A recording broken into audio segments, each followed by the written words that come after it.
Hello everyone. So in this video I'll be discussing about boundary layer heat transfer.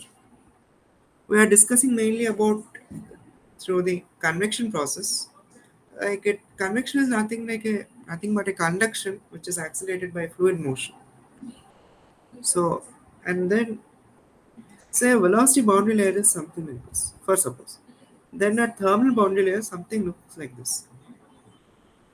Like tau W, like if the wall is at a very high temperature, then the free stream temperature is very low, for suppose.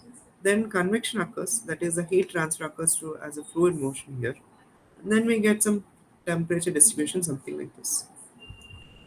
Now, this wall heat transfer, this Q dot, is directly proportional to overall temperature difference, which is TW minus T infinity. T infinity is the temperature free stream, and HF is the heat transfer film coefficient.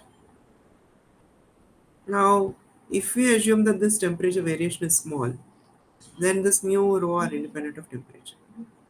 Now we can write this 2D steady flow energy equations. Not going into the details, but technically you can derive this by meaning this equation. Net enthalpy, which is going out of the control volume, plus the energy loss due to shear is equal to the net heat transfer to the control volume. So using this, find we can actually find this energy equation. But if you notice this uh, energy equation, we can write something like this, like u dou t by dou x plus v dou t by dou y is k by rho cp dou square t by dou y square. And the momentum conservation equation, if you look, it looks something like this.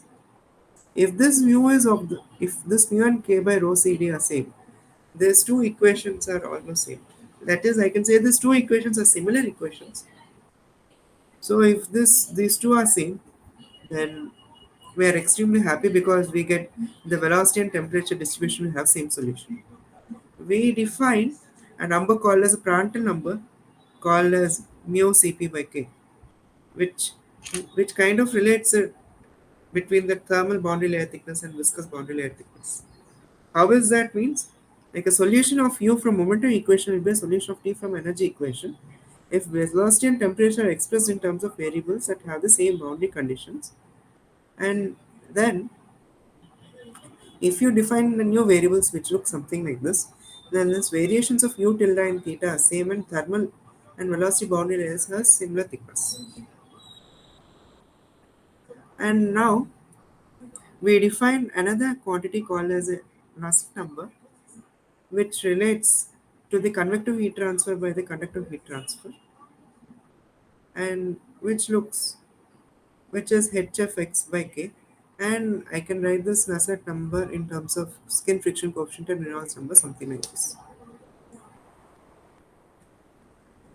Yeah, I'm not going into details of all these derivations, but you can easily go through it if you want to. Like you can pause the video in between and you can go through it. That's it for the boundary layer theory. Thank you for listening.